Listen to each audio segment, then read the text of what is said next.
get started on how to give your game a voice. How many people here think that a video game is a cultural art form? Wow, I've already won. I can go away now. That's the main goal of the talk. And that's the first goal. And the second goal is to help you figure out how to make it one, how to put meaning into your game. And in general, this talk is basically about how you give your game a voice. So the first part of it, though, is I'm eventually going to explain a methodology on how to give meaning, give a structure, give a central theme to your game. And the first part of it, though, is explaining how I got there. I'm a circular thinker. I don't really think linearly, so you might have to follow me sometimes. If you have questions, save them for the end, and I'll answer them. We had this talk with Catherine, I think is here, last night. It took us about an hour to figure out we were both circular thinkers until we figured out that we were on the same page. It can be a little bit longer, but that's what video games are. We present stories in circular manners, and then we hope someone finds some meaning within them. So keep that in mind when you go through, and the reason I think I've become this narrative designer that I am. So I get to talk about myself a little bit, because that's supposed to convince you that I'm worth listening to. All right? Great. Who am I is the first part of the thing. What games say and how to say it. Really simple. Lots of slides, but they go pretty fast. Technically, if you look at my IMDb or you look at my Moby games, you're going to find all these kind of titles in my background. I'm a writer, a narrative designer, world designer, script doctor, songwriter, translator, Basically, if you work in video games, since we're at the dawn of our industry, you can be pretty much anything. Most of these titles were invented in the last 10 years. When I started in this industry, I was just a writer. Before that, I was just a database engineer. So it's a long story that I'm going to run you through. Right now, today, if you to try to figure out what I'm doing, I founded this company with my partner, Erwin Le Breton. It's a studio making CRPGs in Paris. We've been working for 2 years and still haven't announced our game yet. So I'll hopefully get announced that in about 3 months. We're working in the 13th arrondissement de Paris. I do speak French, but I'm going to speak English today. I'm making an effort for you. That's right. Don't worry about my Russian accent. You'll get used to it. That makes sense. These are the companies I work with. So the first company I created a while back was to help me write more stories. It's called Taliespin. Since then, I'm involved in other companies, Goldilocks and Open Sesame Games, that were always just tools to help me tell better stories. You can think of the world that way. We all talk about tools, technical tools, but there are also company tools that can help you become a freelance writer, or they can help you become an independent writer. I was very, very keen on not being a salaried employee for all my life. So one of my first goals was to create a freelance agency where I could just work on a bunch of projects. And because I had done that, I was able to work on more than one game a year, or more than one game every 7 years. I was able to get really good at one thing, and that's what I tried to do. At least I think I'm good at one thing. This is what kind of made me the video game writer that people know about. I became the lead writer of the Might and Magic IP for 5 years, for tons of the reboot that was done after Heroes 4. Ubisoft rebooted it, and we reinvented the world pretty much and did a full reboot. And then that was a very interesting job that taught me world design and narrative design on how to reboot an existing world into a modern version of itself. And it was It was pretty successful for us.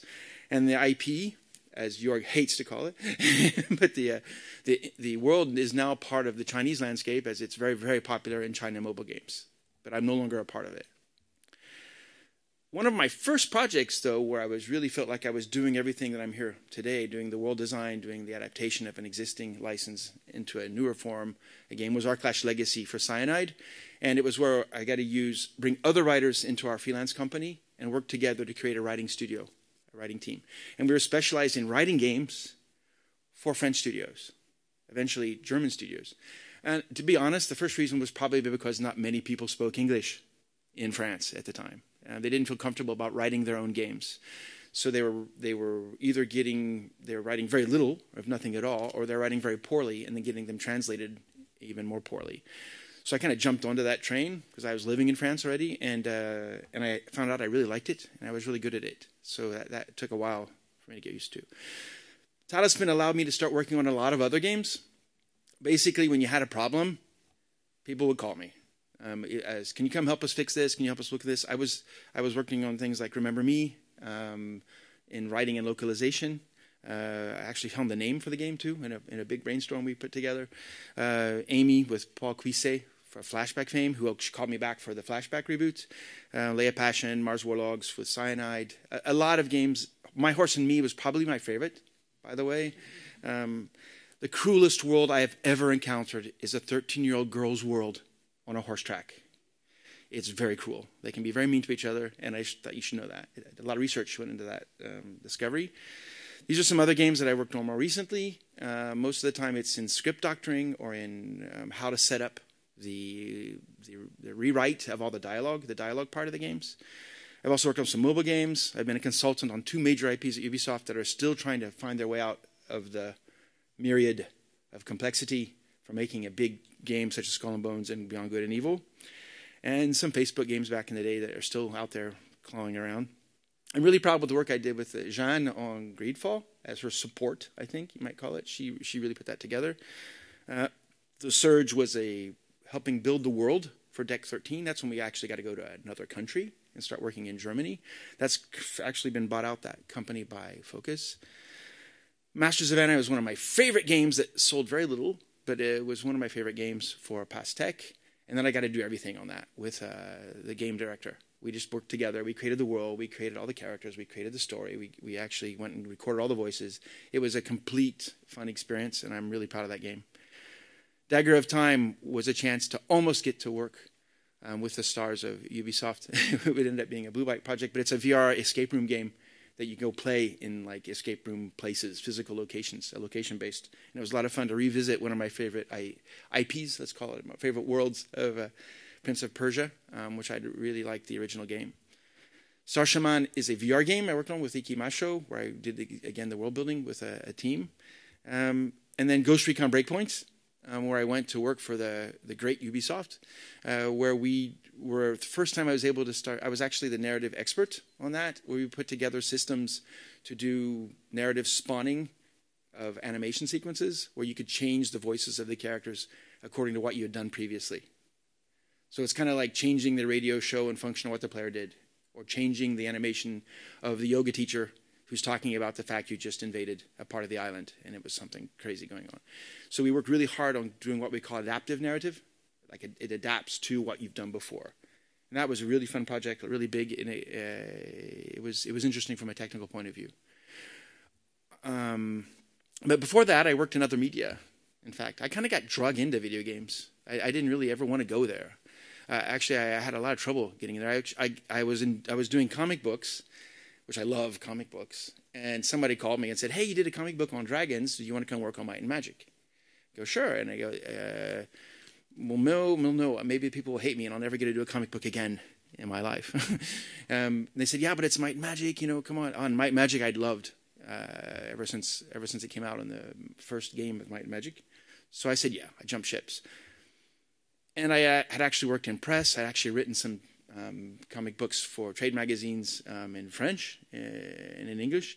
But the real passion I had was for the paper industry. I'm a huge Magic the Gathering fan, Dungeons and Dragons fan, board game fan in general. I'm a huge fan of that. And I actually created a magazine that's catered to shops in France. For about 4 years, I was the chief editor of that magazine. The reason? Because I thought it was a good idea at the time. I didn't make any money. I actually lost quite a bit. But I learned how to write articles, and I learned how to write comic books of that sort. Before that, though, it was my board game experience that got me into comics. Because I had a company that was publishing role-playing games and card games and even war games. There was a Battle of Arsuf there, for those who know what that is. I worked with a lot of different people. I worked on over 50 different kinds of games in one aspect or another. So I was a huge fan. That was my base. My passion was for games, but of the paper variety, as we call, or what we call TT games, tabletop games, TTRPG, etc. That was where I'd come from originally. And I was always kind of afraid to go into video games because I found there was so much more proximity in the tabletop games around a table. You had this intimacy that was created that was very, very powerful. And I felt that the game design in these was more focused and clear. I felt that the simulation was closer to what they were actually trying to say in a tabletop game or an RPG than it was in video games. Video games seem to be just the same thing. Let's go shoot some people or go up a level, or let's avoid Donkey Kong, or whatever, or Diablo. I was in animation for a while. I wrote concepts, but I didn't get anywhere with that. I did about 10 projects, and none of them got sold, and none of the pilots were made. But I learned a lot about big companies trying to get big IPs into the system. It's very complex. It's very, very hard to sell a new idea to an industry that's already very powerful and established. There's a lot of people to know. There's also a lot of formulas that had to be respected. So I went back to paper games. It was a lot fewer people to have to deal with. But where I started all from the very beginning, which is kind of the full circle of this presentation of myself and where I came from, was I actually started in play-by-mail. Does anyone even know what play-by-mail is? You do? Oh, there's one person does. They play-by-mail. Can you imagine playing chess by mail? Sending letters to someone. Oh, I want to move, the king to knight 4, whatever. So imagine now a fantasy game that you play by mail. And you give 15 orders every 2 weeks. You send it to me, and I put it into a computer, and it prints out what happened. And you can play with 2,000 people at the same time. I worked on one of the first MMORPGs by paper. That's where I came from. I set up a company because I really believed in it. I went to England, in the most beautiful city in all England, a town called Blackpool, and they have they have part of an Eiffel Tower they've cut off and just stuck in the sand. It's really, really a pretty place to go. It was wonderful people, though, and they had created this game, in Turbo Pascal, with 3 million lines of code, and it was just, and my job was to translate it. I basically said, listen, I want to make this in France. I didn't speak French very well, which if you ever played that game, you would have realized it, because I ended up translating most of it. So you went, and I took it back to France, and I translated it. I learned more about the video game industry with that game, of what it would become, than I would ever imagined then. Because for me, it wasn't a video game. It was a kind of a mixture. It was a play-by-mail game, and it was a huge world with 2,000 people meeting each other. But we were just sending out 6 sheets of paper by mail. They would show you a map where your group had gone, what they'd learned, what encounters they'd had, how many monsters they killed, how much loot they'd recovered, all that, etc. And they were getting together through Minitel. I don't even know what that is. Or telephone, or having meetings in cafes, and they were creating a whole nother world around it. The world was built, the world of Karn was built by the players. So it became this user-generated world-building experience, and all I had to do was just take their newsletters, were fanzines, if you guys know the word fanzine, and I would stick them in the mail with the turns, and we started creating this community around it. So community, user-generated content, multiplayer worlds, stories being told by the community, was something I'd experienced a long time ago. We're talking 30 years ago. That's how old I am, for one thing. 30 years ago, we were doing this. And unfortunately, internet came out. God, who could have predicted internet? Damn, who could have predicted that it would totally revolutionize everything? So this company kind of had to die, and that's when I went into my traditional games. So all in all, and this is going to sound like I'm bragging, but it's actually true. It's kind of scary, because for a long time I thought I was schizophrenic. I've worked on over 100 different intellectual properties. Today, that doesn't really mean anything to me, intellectual properties. What it really meant was places to go to learn something about yourself. I've worked on 100 places to go where you can learn something about yourself. That's what we used to think, We didn't think you would go to these places and waste a bunch of time. Or kill time, as people say. You would go to these places because they are metaphors for our real world, and you learn something about yourself. Because you were going to a place that no one had ever been to. You were going to someone else's point of view of the world. And so you got to learn about it, and you got to learn about yourself, and whether it resonated with you. So in between this time, what I ended up doing is I became the guy you would call when you weren't really sure what you were making as a narrative side of things, or the world, or the IP, or the story, so they would call me, can you come and help us? We have a little trouble trying to figure out the narrative side of things. I said, sure, I'll come help you. I'll be this world doctor, script doctor guy, and let's sit down. And they were waiting for me to just do everything and come back with a Bible of sorts. I said, no, that's not how it's going to work. We're going to ask, first of all, we're going to ask you a question. And what do you think that question was? what do you want to say? Like, what do you want to say? If you have nothing to say, don't make a video game. We have plenty already. I have nothing to say. If you want to say something, make a video game. It's one of your options. You have a lot of other options to say something. You could write songs. You could do a poem. You could write a novel. You could write a comic book. You could tons of ways to say something. And video games need to have something that we want to say. What I usually find out when I ask that question, at first they're like, oh no, we're just making a game. We're just here to make people have fun and stuff. If I keep asking the question long enough, I realize they really do have something to say. Most people who go into video games is because they have something to say, including the tech. Including the tech. They want to say something. They want to be part of this revolution, right? And if you think about things, if you look back to cinema in the days of films and all that kind of thing, there was a side when the technology was more important than the stories. If you've ever seen some of the old cinema stuff, it was like, can you actually know how to make, do you have a camera? Do you have a camera? Do you have film? Do you know how to develop it? Do you know how to put lighting around so that we can actually get a decent shot? All these things were part of the technical part. And then when it started sliding in and that technology became sort of stable, creatives could start using it to express themselves. And that's what's happening in video games today. It's becoming stable. You know, maybe Unity's having some trouble or not, I don't know. The Unreal's there, you know, there's Godot. There's all kinds of tools out there that are stabilizing the possibility for anybody to come in and use a video game as a cultural form of expression. So the next thing I'd have to do is I'd have to get them to own it. You have something to say? Yeah. So own it. Go out there. Turn your game into something with meaning. Okay. So how do we do that? Oh, that's okay. I'm here for that. I can help you figure that out. And so that's basically what I would put people through, is something that you would have done in an industry, really. If you're making a film or I started going through the old classical basics of what people used to do in other media to tell stories or to create worlds with meaning. This is something you probably all know, but video games are the major cultural art form of the 21st century. I mean, bar none. This is something you have to admit. And we don't only have a right to express ourselves, we have a responsibility. If you take anything from this speech, this little course here, is that you have a responsibility to share your emotions, to share your thoughts, to share what you think this world's becoming and how we're going to fix it, or how you're going to live in it, how you're going to survive it, how we're going to make it a better place for everybody. This is your responsibility. You don't want to let a bunch of guys like me do it.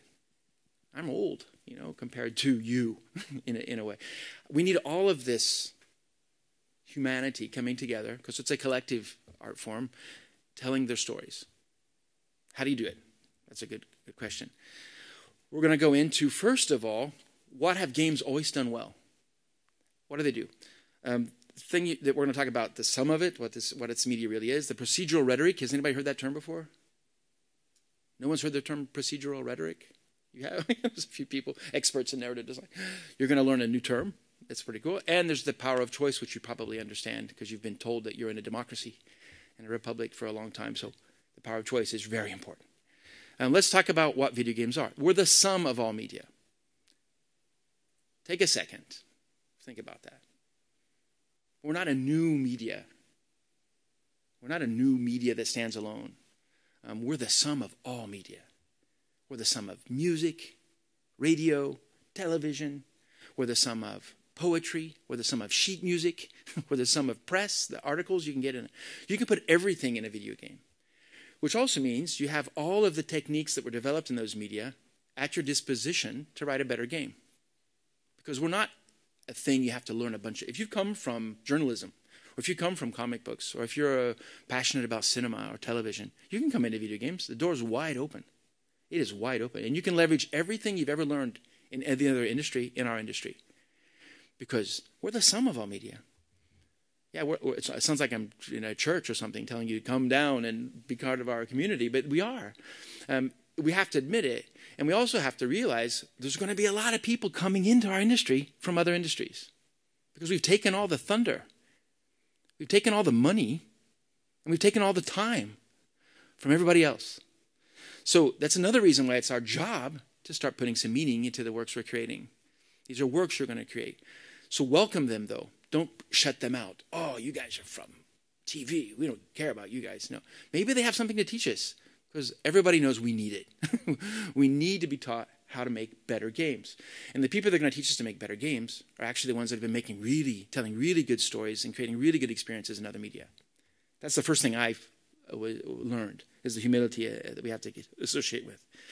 This is something that you find on Google, which is our friend and always tells the truth, the great truth sayer.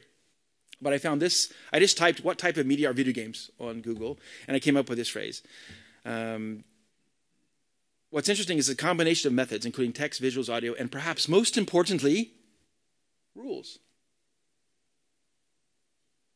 When do we dissociate the rules of a video game from the narrative content? Sorry, Georg, I used the word content again, but I used it in a different form. When do we dissociate the two?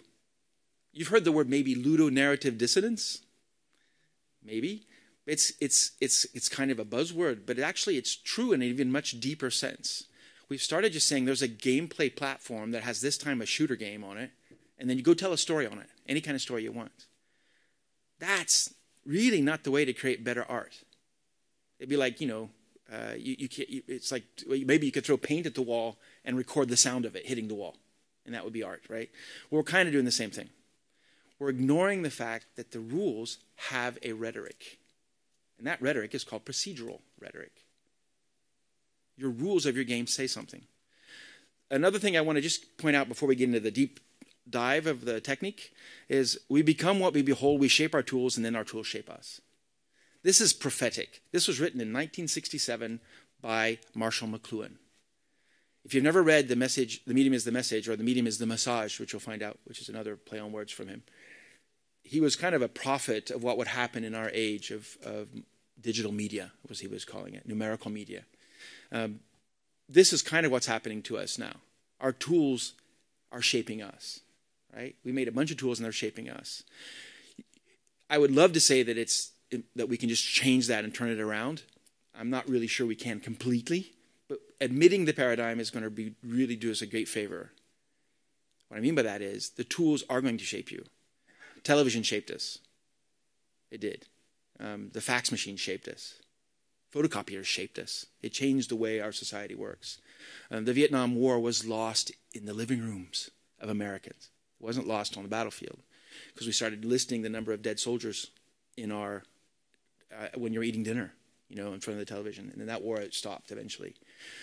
Media changes. Tools change. Video games are transforming our society. They're just completely changing it. The way we spend our time, the way we get together with other people, the way we do two things at once. How many of you play a game while you're watching Netflix? Anyone? I do. So there's a lot of double screen work. You're looking at your emails, you're doing this, whatever. We're becoming a multitask. I'm not really sure the human brain is capable of that, really, in spite of what I've been told, but we feel like we are. So we're actually limiting our real engagement in any content of any form, which is that content word keep popping out.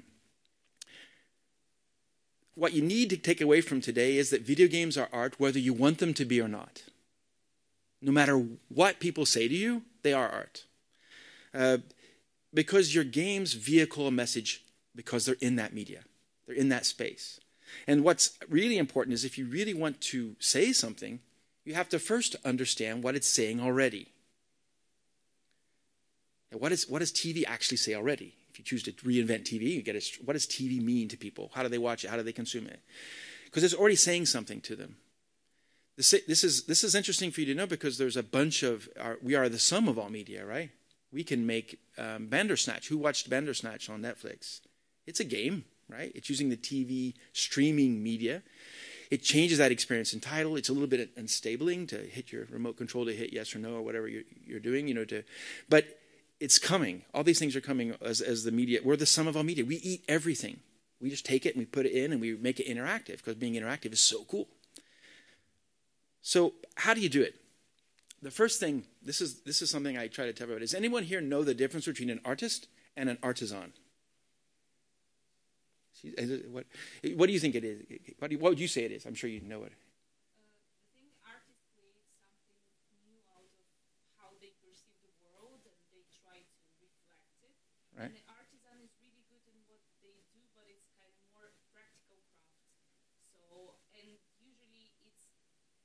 defined by a goal, like the end goal of the craft. Perfect. I love the definition. You guys agree with that definition? It's a good definition. I'm going to rephrase your definition just a little bit because it serves my purpose a little bit better. An artist is someone who has something to say or a feeling to share, right? An artisan is someone who knows how to do it. The question you should ask yourselves, can you be an artist if you're not an artisan in something? Good question. In video games, we've been saying the contrary. We've been saying you don't have to be an artisan. You can just be a manager or something like that. You have to be good at something. And it can be good at cinema to make a good video game. It could be good at coding. It could be good at, what I try to do is structuring stories. I'm a story specialist. I'm really, really, really an artisan in that. And I can do it for anybody. Not just my own stories, but for anybody's stories. You can be good at marketing events. You can be good at whatever you're good at. You can be really, but you need to be an artisan. And when we say artisan, I mean in the noble sense of the term, right? You're really good at it. You're really good at sound. You're really good at C++. You're really good at whatever you're really good at. You're really good at telling a story. That is not just something, we all have a right to tell a story, but you can get good at telling a story. But whatever you do, get really, really good at it. And don't be afraid to be a specialist, so to speak, and be really good at one thing. Because once you're really good at one thing, you're going to have peers. You're going to start creating an echo resonance of a networking where people call me because they know I'm really good at one thing.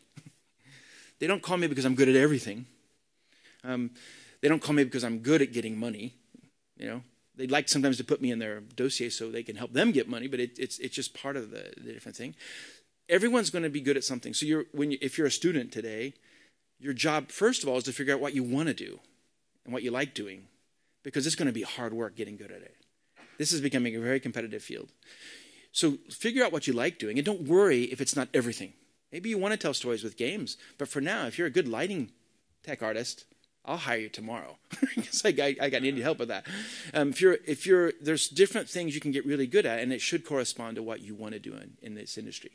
And it should be something fun for you, and something where you start working on it and time disappears. And that's the conversation the artist and the artisan have in the bar every time they for a long time in France, they would fight. Oh, you're just an artiste. Oh, you're just an artisan. But in the end, they realize, there's a phrase from Spielberg, I'm just an artisan. The public will decide if I'm an artist. And that for me is like, that sums it up pretty well, you know, in that sense. So let's talk about the rules speak. What do they say? All right. Maybe you guys has anyone ever played this really strange American game called Monopoly? I'm surprised. You guys all played this game? Yeah, it's amazing. It's amazing. This is America's #1 capitalist selling tool. This is how we liberated the planet. We've sold them on a very simple idea, the whole world, that it's okay for us to all start out mediumly wealthy, and at the end of the game, for one of us to be a billionaire and everyone else to be poor or in prison. As long as everybody plays by the same rules, right? That's the idea. So that's fair, that system, if you play by the same rules. It's kind of insidious, if you think about it. It's even more insidious when you realize that the original version of the game was called Anti-Monopoly, that they remade. And it was supposed to be teaching us the dangers of monopolistic behavior in capitalistic societies. That was what it was. And what's even more interesting is before Anti-Monopoly, the game was inspired by a game on social reform, where half the game was Monopoly, the other half was creating institutions to help the poor and create unions. That part was so boring, they decided, no way, we're going to just do the Monopoly part because it's a lot more fun. And it's actually become a dream game, because what's interesting as well is Hasbro spun a whole different, it wasn't Hasbro, it was Parker Brothers at the time. They started spinning another origin story to this game, and they started telling us that it was invented by a poor family that wanted to dream of being rich during the Depression, which was completely false. Like that, but it was a great marketing spin, right? So, when you're poor and sad, play this game, and at least one of you at the table is going to feel rich for a night because you became the billionaire. It's a very, very interesting thing to understand that rules speak, because the mechanism is very clear. If you allow monopolies, eventually it drives everyone into poverty, except one person, and they're all alone at the top of it all. Would you agree with me that Monopoly does a good job of showing the dangers of capitalism? Or do you need to watch Squid Games? You could also watch Squid Games, right? It would do the same sort of thing. But this is when you create a system as a metaphor for the eventual dangers in your economic system, in your society, you're telling a story. You're giving us a point of view. What they could have done is create a God card, Oh, but you get to go to heaven or something like that. They could have done all kinds of things, right? Depending on how you want this world to play out, the rules of your game design tell a story. What do the rules of these games tell us? You guys know these games. I know you know the chess game probably. That's a very popular Belgian game, I suppose. Right? Go. Has anyone heard of Go? Yeah, Go, of course. How about Dungeons and Dragons? Yeah, that's you guys have heard that one before. How about Chutes and Ladders? Chutes and Ladders? Which of these games is the oldest?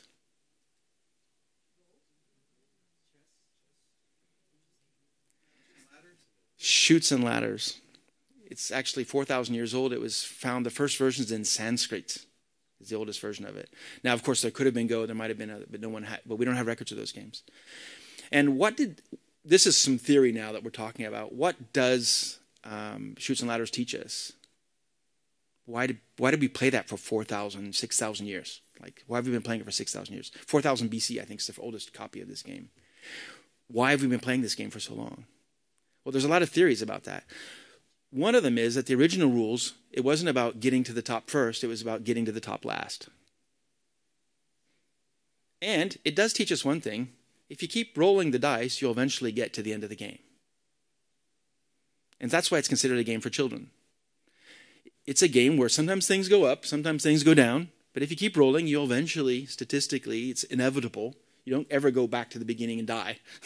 You eventually get to the end of the game. So it's a way of encouraging us to understand that maybe fate's complicated, maybe you have ups and downs, but eventually, if you keep rolling that die, you'll eventually finish the game. Whether you're first or last doesn't really matter. It's finishing the game that's part of the initiation process. Has anyone played Journey? Yeah. Can you see that's kind of a Chutes and Ladders of the modern day video game era? Or Monument Valley? Monument Valley? Yeah, Monument Valley is quite interesting. It teaches us just to keep playing around with the screen, because you're never going to figure that out just by looking at it. You just keep rolling the die. Just keep moving forward. So these are what I would call initiation games about how life works for a human being. And they're very old. And there's a rhetoric in that. There's a lesson that's being imparted on children. Chess is supposed to help you rule a nation more efficiently. Philosophically, though, other people have said it's a way of showing us that in a very finite number of pieces and in a finite number of spaces, you have an infinite amount of possibilities. There's always something else you can do. It's that complexity expressed in a very minimalist manner that makes chess such a popular metaphor. And it's true, right? I mean, now we got computers that can beat us, of course, because they've already learned that lesson a long time ago. But it's interesting when you play chess against someone else, your goal didn't used to be to beat the other person. It used to be to just understand the complexity of a political world. Go. I've played very little Go, and I'm relying on other people who've talked to, especially Asians that are hugely popular with this game. And for them, it's a similar thing. It's like with just two pieces, you can have an amazing amount of outcomes in terms of who's going to control and control this nation and conquer it. Is the nation your mind, your spirit, or is the nation just a real physical country? That's up to you to figure out. Dungeons and Dragons, what does it teach us? You don't have to have a winner and loser in a game to have fun. Huh? You don't. And if you just keep playing the game as a group, we can tell a good story together. This, for me, in the 1970s, when this was invented, this version of it was invented, was a revolution. It defined my generation. It defined us. We could sit together and we could just tell stories and play games, and it wouldn't be a winner, it wouldn't be a loser. We can work together to solve these problems, come back with lots of loot and get bigger and stronger. We can become someone in this world. This game wasn't blamed of escapism. It was the beginning of escapism for a lot of Americans. It was actually banned in a lot of communities because it went against religious principles where God's the only way to free you. This idea of liberating your mind and saying anything's possible was part of the Dungeons & Dragons DNA. This guy, pretty old guy too. The aim of artists represent not the outward appearance of things, but their inward significance. Would you agree with that? Think about it for just a second. In an industry today where we're all about the next SFX special effects, we're all about the next Unreal 5, which I'm a huge fan of. We're all about the next added, what they call it, added value of the production value. If we forget the inward significance of what we're creating, we're making nothing but trash. We're just making really pretty trash houses. Because in the end, all that must serve the single purpose was communicating something. Something that touches you, something that makes this place a little more fun to be, this world to be fun to be in. This is a real quick analysis I use. I'm going to go through the rest pretty quick because I'm actually running out of time here. The technique I use is pretty simple. I'll go through it really quickly. I divide things up in the way games have been dividing themselves up. There's been RPGs, adventure, strategy, action, sports, simulation, action, adventure. You could put puzzle games with strategy.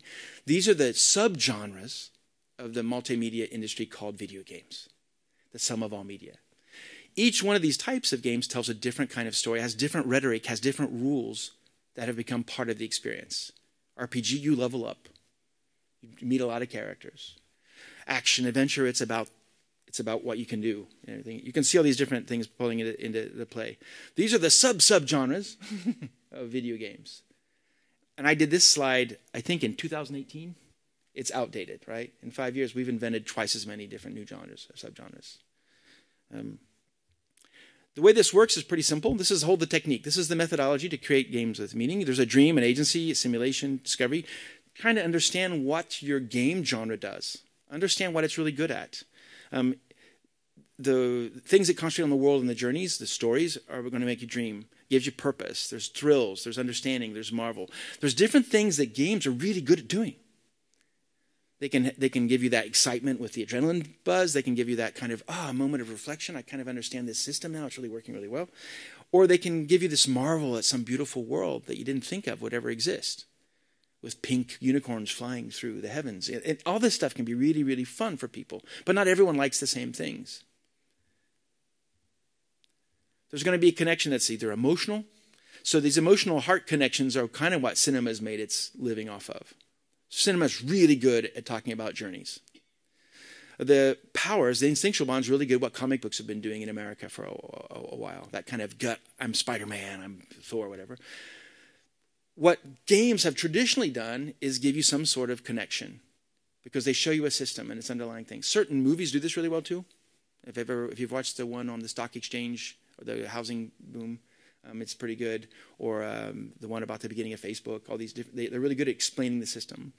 And then, of course, there's this chemical thing, the world. Either you like it or you don't. It's just something that we can't really explain. And I don't even try anymore. So let's see, what have I got here? I'm going to go for 7 more minutes. Okay, this is going to be fast. Let me just give you how I do this in a brief period. And then if you guys are interested in it, we can definitely talk more about it. But I want to start with just saying your job as a narrative designer, if you go into this crazy industry of narrative design, or you want to be part of it, or you want to interface with other narrative designers, the first thing you need to understand is that our first job is to make sure that every channel of communication in your game, including the rules, are aligned, that they're saying the same thing. So I call this the narrative layers when we look at things. It can be the music, it can be the powers, it can be the player progression, it can be the story, of course, right? But all these things have to be aligned. And if one of them is saying the opposite of what something else is saying, you're in trouble. You're going to create something that's going to go back to a standard understanding of what the thing is. And the first job of a narrative designer is to champion the game's narrative voice. There are very few people that are going to be as verbose, talkative, expressive, and charismatic as you, if you're a narrative designer. Occasionally you get a really good art director that just knows how to pitch his thing. But most people are less verbal than our narrative people. That gives us an unfair advantage, but it gives us a huge responsibility. It's an unfair advantage if you just want to impose your idea. It's a job, a role, a responsibility if you want to champion the global idea of your team. You become its champion, become its spokesperson. You might not even agree with some of the decisions that are made, but you're going to help people align on what was made. Because most decisions are arbitrations in huge video game projects. So we have to make it's not a compromise, but a change. So at this point, this is the technique I use to create stories that resonate through worlds. It's what I call the narrative voice. And for people who come from other industries, this is just basics 101. What is a story? What is a world? What is a work of art? Generally in video games, if you can just give me these 4 things, I can tell you whether your idea is original or not. Or whether you're just copying someone else's work. This is how I go and analyze computer game, video game, IP, narrative decision. Are they doing something original, or are they doing something they're just copying off somebody else? For the first thing is the message. What behavior must I adopt to transform the world? What am I going to do to make this world different? Then, am I going to destroy this world because it's really a dystopia, it's really a shitty world, or am I going to save it because it's worth saving? Whoever played Mario Galaxy, how many of you thought that world was worth saving? Yeah, why? It's like, wait a second, it was a world that was completely blown apart and all that stuff put back together. It's very interesting because I played a lot of it with my son, and we just played it forever. It was fun, it was beautiful. But we're talking about a real interesting part of adult games. When you're a kid, everything's worth saving. Everything. Everything. Even some piece of paper or a rock. A rock. How many of you guys collected rocks when you were kids? Or sticks? You know, like everything's worth saving when you're a kid. When you're an adult, we start asking that question, is everything worth saving? Or is at some point in time we need to destroy something? Or rebuild it, or reconstruct it, or deconstruct it so we can reconstruct it. This is the first thing you do when you give your message, and this is very abstract form, but you're basically giving us a debate. You're setting up a debate whether something's worth saving or not in your dystopia or utopia.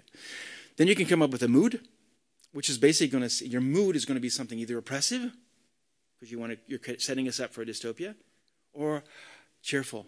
It's going to have a danger come in and start trying to knock it down. How many people liked The Shire?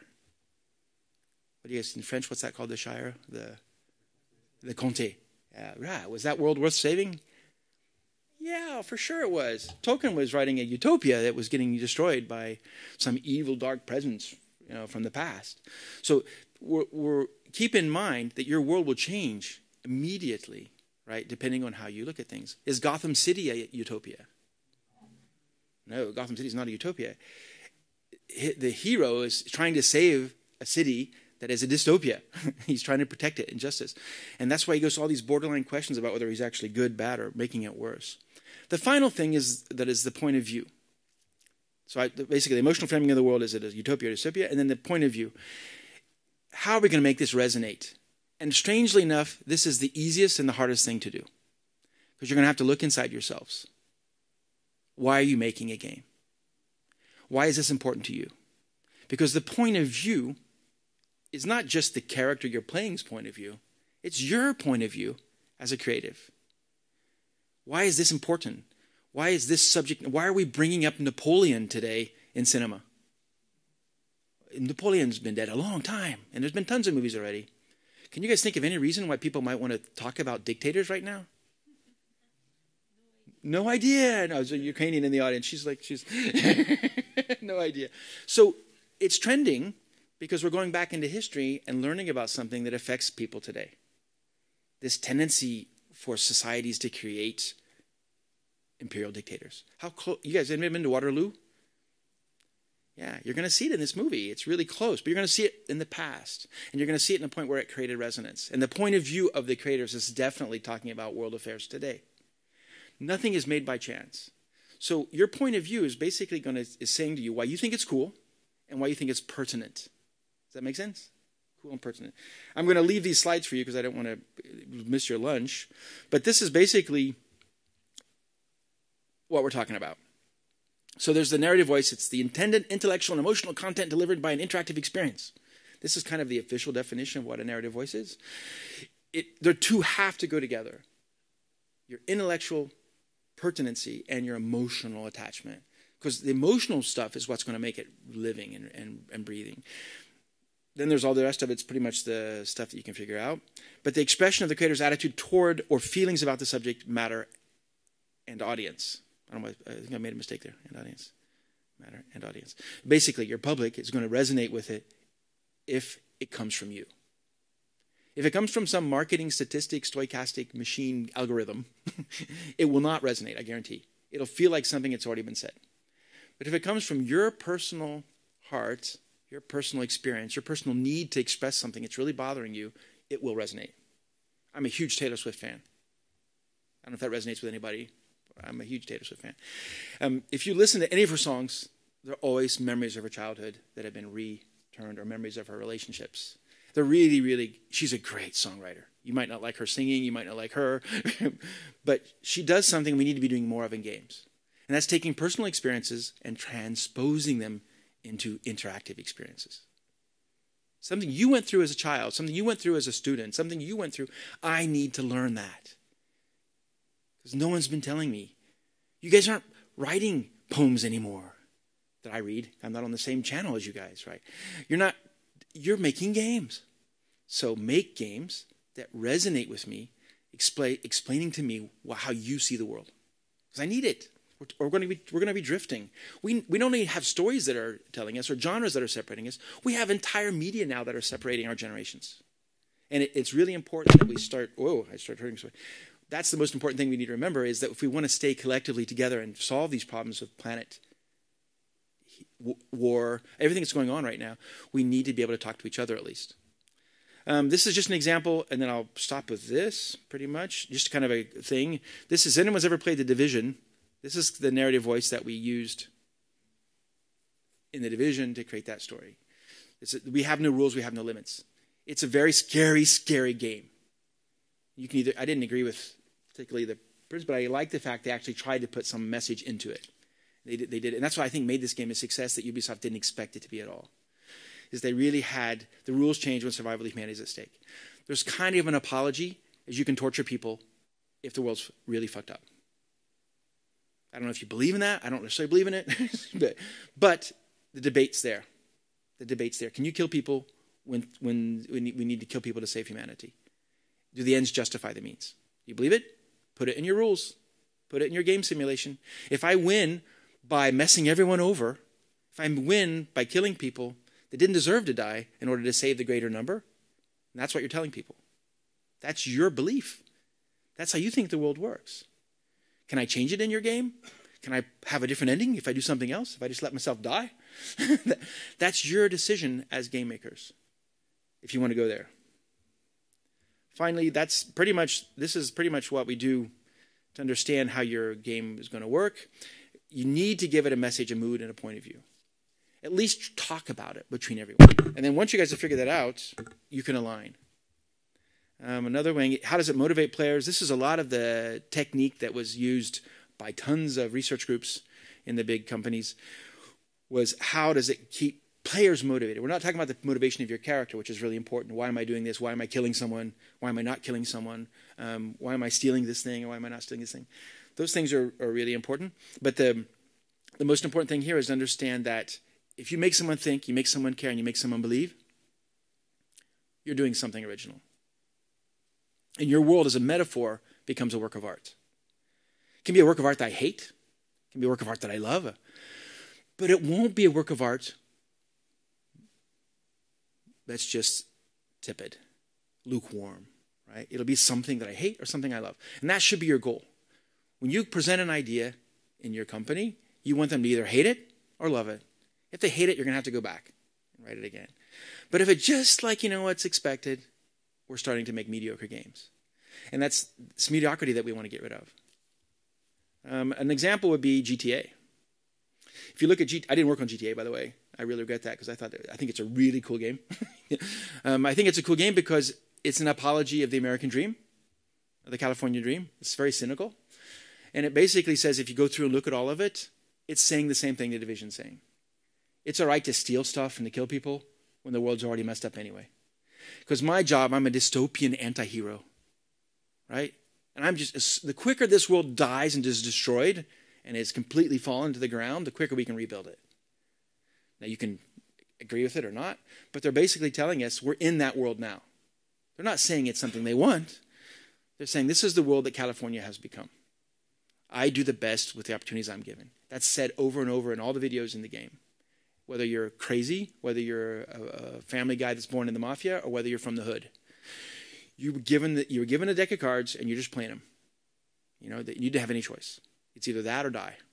So this is powerful art for me, at least from that point of view. It's become I'm a little bit sad that we're playing so much of it forever, because I think once you figured out what the message was, you could go and play something else. But that might also be because there aren't a lot of other games doing this, right? Trying to give us a point of view, a cynical vision of America. This is another real quick one, and then we can stop there.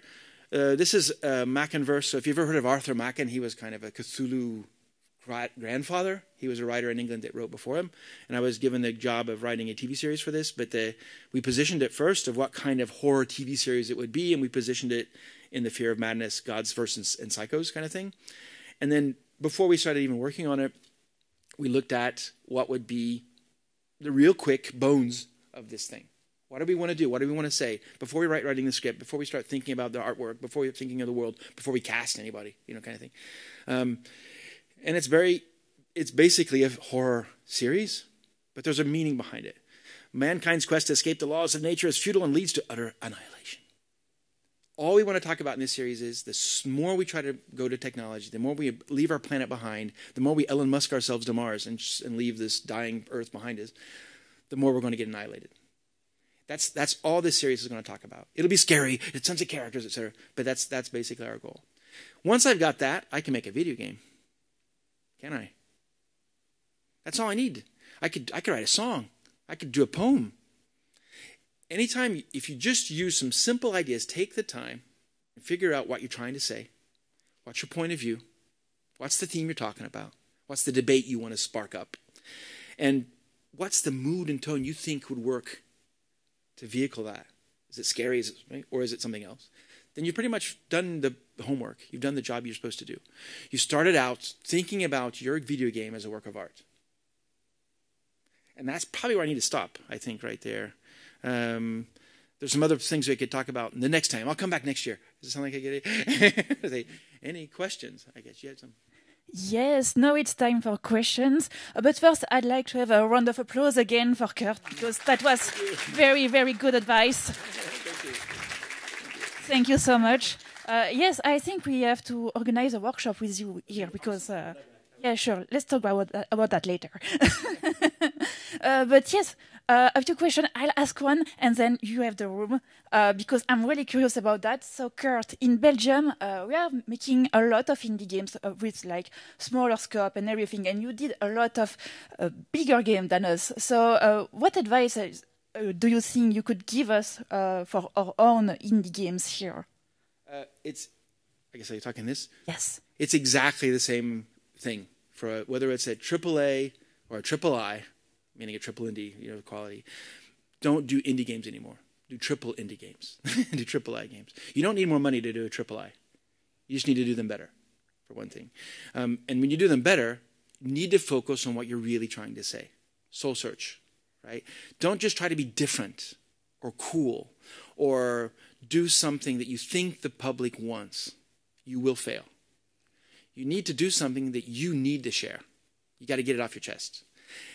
It can be, if you want to talk about racism, it can be an Animal Crossing-like game, with pandas and bears, whatever. But make sure you remember that you're talking about racism, and you want to open up that debate. If you want to talk about women's rights, Black Lives Matter, all these things, you can make them. You could probably do a shooter about it, or something like that. I don't know the form, but it needs to embrace what you're trying to do.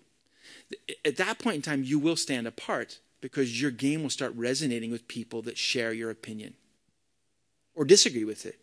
That which is fine too, right? We'll create a regular debate, but your game becomes a work of art at that point in time. And I think the indie games, you actually have a lot more freedom to apply this than in the AAA games. AAA games are dealing with huge demographic constraints, audiences, targets. It's really hard for them to do anything other that's not mainstream. And mainstream by meaning that they will never do a story for now that's anything different than you would see on TV or in a movie theater. You can do stuff that we haven't seen in movie theaters yet or on TVs. I don't mean vulgar or horrifying, I mean stories that aren't being treated. Just because you actually, it's an indie company. You guys can make a game in a year and a half, 2 years, which is a long time, it seems like, but it's really a quick a quick creative process. Students, you guys have got a year to make a game too. That's fantastic. But make sure it's something that you'd be proud to hang on the wall or to put on your television or on whatever Steam Deck you've got. Make sure it's something that you said, hey, we said something. We did something. And believe me, it won't be the last chance you get to do it. There'll be other chances. But first of all, you need to learn how to do it. Learn how to believe in it. And I think that's why I think in Belgium, this is a great place for that. Plus, Belgium's point of view hasn't been heard a lot. Huh? That's right. Yeah. Make games. Make games. I see we have other question. Here I saw you. Is there another mic? Oh, well, I'll go first. One up there at the top. I'm staying behind my little tower here. It's kind of cool. Thank you. What an amazing talk, and it's a pity we didn't get to see all of it, but welcome back next year. I'm Jean Gobert, CEO of Fun Tomato. We make narrative point-and-click games for children. And one of the things, you probably agree with me, you didn't really touch on that point, but one of the important things, in my opinion anyways, about narration is rhythm. Mm-hmm. And where movies and books, they kind of control that rhythm, in games, we kind of relinquish that to the player through interactivity. And yet, somehow, it works. And it's kind of a mystery to me because I don't exactly understand how it works. And is there anything special we need to do to make sure that it does always work? What's your point of view on that? It's a very, very good question, and I do know your company, so it's a very good company, by the way. There's a couple. I'm gonna go right through this slideshow and show the things. There's one structure. So you guys probably know about structure. You've heard of structure, narrative structure, the hero's journey, and all that kind of stuff. There's one structure that I found that was overlooked by us because it didn't come from cinema. And it didn't come from, okay, you got all this stuff. It was a long show. I don't think I was being optimistic, wasn't I, getting through this? Yes. Being quite optimistic. But this is actually part of, this structure. This is a museum exposition structure. I learned more about making games from this structure than any structure I found in a cinema class. And it's basically when people are doing like a Van Gogh exposition, and they want to put a Degas or something like that next to it to kind of like provide the theme. You create a sort of wandering structure, which is very similar to a museum. This is just one idea, by the way, to help you look at it. You probably want to start creating your own structures. Because if you've learned things, especially about kids, because kids have different curiosity meters than adults do. Museum structures were designed to cohabitate with people that want to get to the end really quickly and say they'd seen Van Gogh, and people that wanted to understand Van Gogh or wanted to explore Van Gogh and his friends and his brother. And it's like you could have a room. You can see how this structure works, right?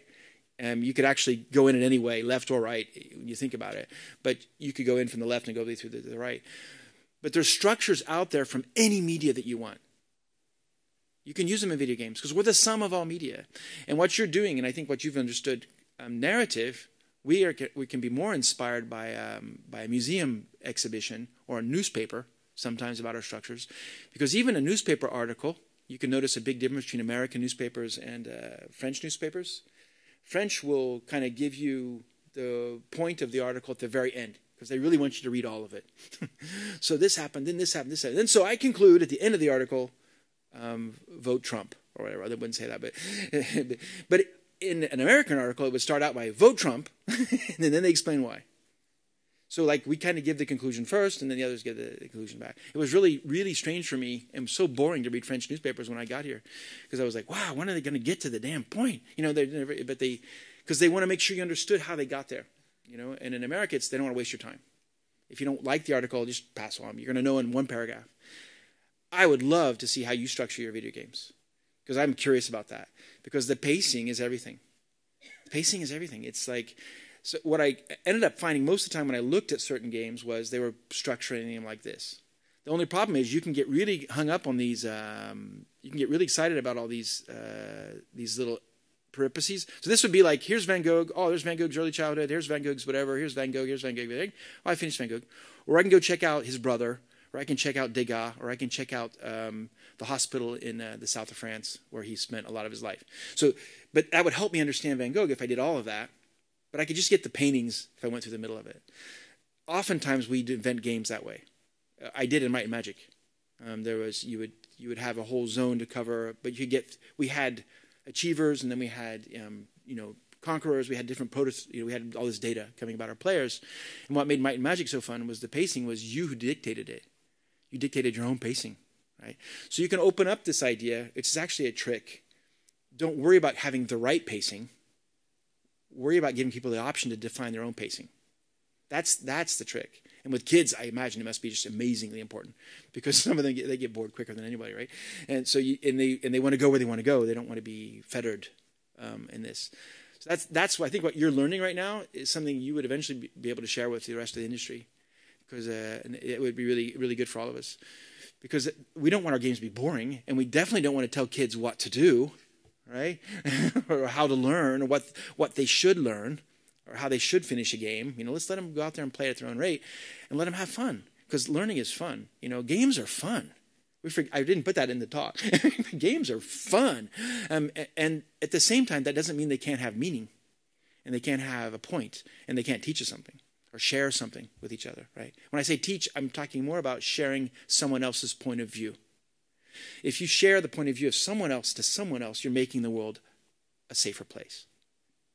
When you stop sharing points of view and we start dividing ourselves up into communities and zones and national frontiers and all that kind of stuff, we start killing each other. It's just what we do. I think games can bring us together, but you need to understand that it's about sharing points of view. It's about making the planet a little smaller as we get more populated. We got to make ourselves smaller. Thank you. Thank you for that question, by the way. Great question. Yes, so we're running out of time, but can we all agree to have one last question altogether? You're fine with that? You lead after? Yes? So one more question? Yes, I see you there. Merci. Thank you. I have a very short question for the end. Would it be possible to have access to your slide? Sure. Yeah, definitely. Yeah, I think you've come here. Yeah, I've sent these slides. There's actually, I didn't intend on getting through all of that today, by the way. This is some of my course material that I put in the back, and I always kind of pull into it. The slideshow, but I will give you the other slide stuff. You won't understand it all, but the slideshow kind of ended. We couldn't go through the hero's journey today, which is fine. Emergent trauma, but I can give you all that, and you can look at it. It's I'll give it to you. You guys already have it, right? Yes, I have it. But I think all the talk will be, they are recorded, so we can see them after the event. I don't know when, sometimes after the event. You can always write me if you're curious about narrative design. Make sure it's about narrative design. And then it's easier for me to answer your questions. I'm not really that good at anything else, to be honest. I love to talk to people that like to talk, but if you have a industry question, ask about narrative design, writing, storytelling, world design, that kind of stuff, like in the global sense of the game design. It's the narrative part of it. There it was. There you got my email at Hawkswell Studios. You can definitely please write me, connect with me on LinkedIn. And if you're ever questioning about whether you want to go into narrative design because you're coming from somewhere else, I can help you pretty quickly figure out how you might want to transition into it and how it happens. Right now, the industry is looking for narrative designers, but it doesn't really know it, which is strange. Just know that. They don't know, but they need them. They need them, but they know it. So they're trying to bring in other people they think can do the narrative design. And it's really, really hard because it's hard for you guys. It's hard for them. It's also hard because if you think about it, most people who do games today, they're narrative designers. They want to say something, right? But that's not really what narrative design was supposed to be. It was supposed to be helping people say what they wanted to say, not just giving you a chance to say you know what I mean? So narrative design is the artisanal part of it. The artist part of it, anyone can tell a story in a game. If you can federate enough people, they can help you do it. But you're going to need a narrative designer to do it well. Does that make sense to everyone? If you don't have a narrative designer in your team, you're going to regret that. If you're trying to tell stories or share experiences, or somebody at least that's good in narrative design, even if that's not their title. The companies I've worked with that were really good at it traditionally, like Jeanne Rousseau from Spider, she's really good at narrative design. She's a storyteller. She's a writer, so it made it easier. The guys from BioWare back in the day, they were all writers. I mean, they were all narrative people, but they had the power, so to speak, to tell that kind of story. Today, it's more and more clear to everyone we need to value the content's meaning more than ever, and we need to respect our public. The fact you're making a game for a child, like you were saying, or a game for an adult, or you need to understand who those people are that you're talking to, and you're not just writing to be cool. You're not making a game to be cool. You're making a game to change the world. That's what you're doing.